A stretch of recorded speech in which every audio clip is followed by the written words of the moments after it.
السلام عليكم ورحمة الله وبركاته. النهاردة هنعمل طواجن المكرونة بطريقة سهلة خالص وطريقة بسيطة وسريعة ومنجزة، أكلة سريعة ومنجزة. أول حاجة هنجيب الفراخ. معانا هنا صدرين فراخ، قطعتهم قطع صغيرة شاورما كده.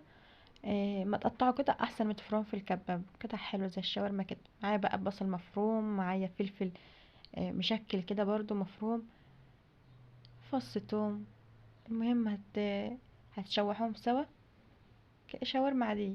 هتشوحهم سوا وهتحط لهم طبعا البهارات، متنسيش البهارات، وهنسيبهم بقى على نار. ولو عندك حباية طماطم بقى تعملها سلطة كده، او تفرمها زي ما انت عايزة، تديلها بس لون احمر حلو كده. تسيبها بقى تستوي براحتها وتنشف من المية اللي فيها، المية اللي هي سردتها دي. معايا هنا معلقة دبس رمان، بتوديها في حتة تانية خالص وتخليها طعم حلو. انا بحب احط على اي فراخ عندي دبس رمان وصويا صوص، وبالذات دبس الرمان. معايا هنا فصين، كام فص توم كده مفروم. هعمل بقى الصلصة بتاعة الطواجن. طبعا جبت الطماطم هنا وبصفيها، اي طماطم عندي بحب اصفيها عشان ما يبقاش فيها تفل. جاهز الصلصة بقى انا بحب اجهزها بالثوم مش بالبصل، عشان المكرونة بحب اعملها بالثوم يعني. اول ما تتسبك بقى واحط لها بهاراتها واحط لها حاجاتها، واول ما تتسبك بشيلها من على النار. انا مجهزه الطواجن هنا. التكه دي مهمه خالص. انا بجيب الطواجن وبحط في قاع الطاجن زيت، الزيت ده ما بيخليهاش تلزق وانت بتفضيها بتقلبي الطاجن. واحط طبعا المكرونه يا جماعه انا سلقتها نص سلقه. انت لو حابه ان انت تحطها من الكيس على طول، بس هتطول شويه في الفرن مفيش مشكله.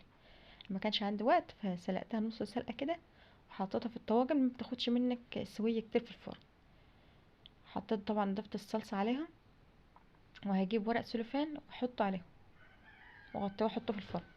التكه اللي بعد كده، حط الصينيه، حط الطاجن على صينيه في الفرن، ما تحطهمش مباشر على في الفرن. هيلزق الطاجن، هيلزق وتيجي تفضيه هتلاقيه مش راضي ينزل. فالحته ده مهم قوي. انا الطواجن هنا بقى بعد ما طلعتها من الفرن، ما شاء الله الطاجن بقى بالسكينه كده عشان ينزل مظبوط. تقلبيه، ما شاء الله. اه، نزل ما فيش حاجه، ما شاء الله. أكلة سريعة ومنجزة بجد، والأطفال تلاقيهم بيحبوها والبيت كله تلاقيه بيحب.